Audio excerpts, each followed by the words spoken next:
Hello, my name is Allan Wright. Welcome to the Travel Well with Allan video update. I know everybody's thinking about travel for the future and wondering when and how and where it will be safe.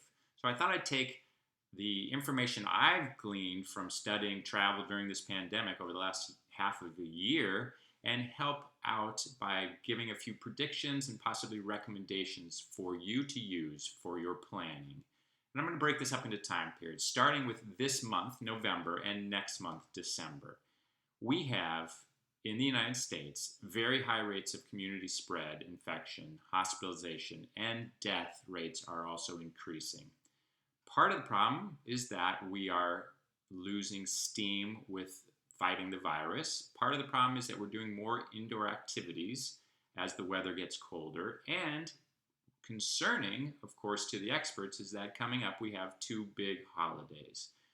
Because of all those reasons, my recommendation is that you just don't travel from now through the end of the year. In January through March, things will probably start to change. We should have a dramatic improvement in our ability to control the virus based on a number of factors. One is just that things are going to get bad and states will take actions because of that. Here's one example. The Utah governor, I can quote, said, "Laws are put in place to protect all of us. That's why we have traffic lights, speed limits, and seatbelts, and that's why we now have a mask mandate." That governor, who is a conservative, realized he had to do something because his hospitals were filling up, and he created a mask mandate as well as other restrictions. That's going to happen throughout the country. That's going to help as we get into January through March.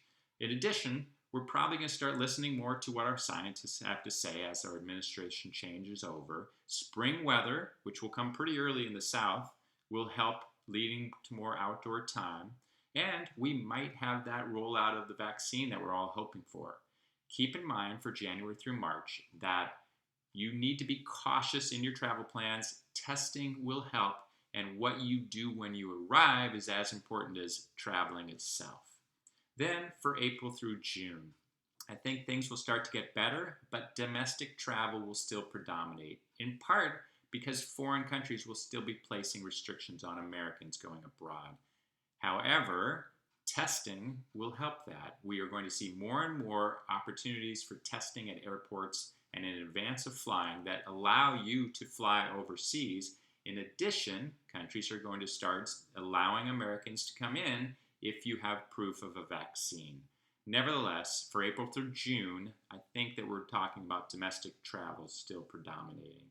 Then in July, things will start to change. And of course, all of these months, I'm just guessing, it could be different, but this is a progression that I think sounds reasonable.